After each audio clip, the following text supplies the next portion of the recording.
as the election campaigns gather pace.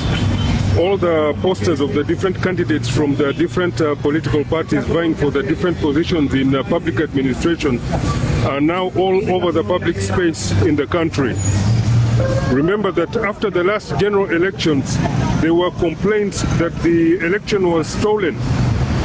Back then, I wrote publicly to the press and on social media that if election rigging is the complaint after every Ugandan election for the last 25 years, then you, the complainants, now have 5 years to embark on pushing for the kind of electoral reforms that will make the integrity of the process solid in time for the next general election.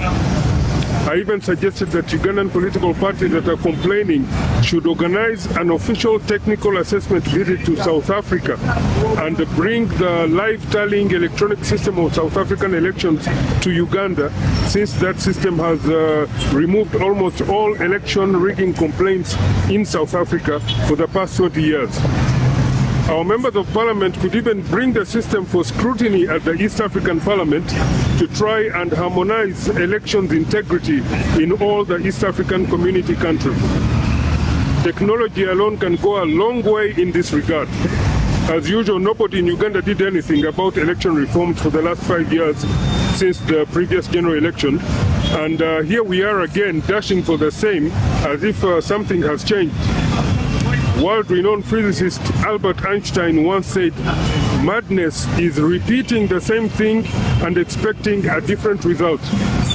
Meanwhile, only one MP mysteriously came up with a frivolous electoral reform proposal a few years ago, but was accused of using the reforms as a political gimmick to divert attention from the corruption accusations he was facing after awarding himself and his Parliament Commission colleagues 500 million shillings each from taxpayers' money. An award purportedly for a job well done as leader of opposition, an award that has never existed. The bottom line is that nobody is actually interested in democracy.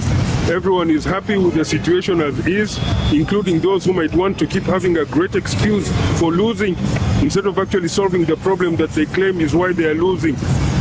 By the way, if you notice carefully, corruption likes keeping substandard systems and its loopholes that the corrupt steal from, while using the word democracy, its processes, its institutions, and its public positions as a facade for they and their ilk to climb up the broken social ladder to simply eat at the taxpayers' expense, while they acting about vision and leading, topped up with African proverbs.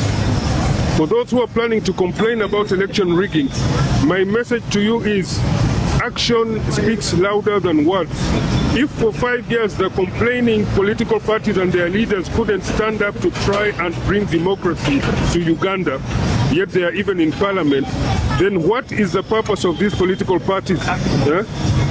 And isn't the incompetent parliament just a center for extreme extravagance that is instead costing this poor country in the hundreds of millions of dollars of taxpayers' money annually? Funds that could have actually developed the country and uplifted the people of Uganda to better living conditions, not just a select group of incompetent individuals in politics. There is no democracy in Uganda until there is a complete overhaul and a qualitative upgrade that establishes election integrity in this country. And if you are talking about fighting for democracy in Uganda, but you did nothing about the one thing that underpins democracy, namely election integrity that mathematically establishes the sovereignty of the will of the people, you haven't fought for that, but you are back again in the same competition, then you are just another political scammer, using the people of this country as fools for yourself, rather than being there to take a whole nation forward. Thank you.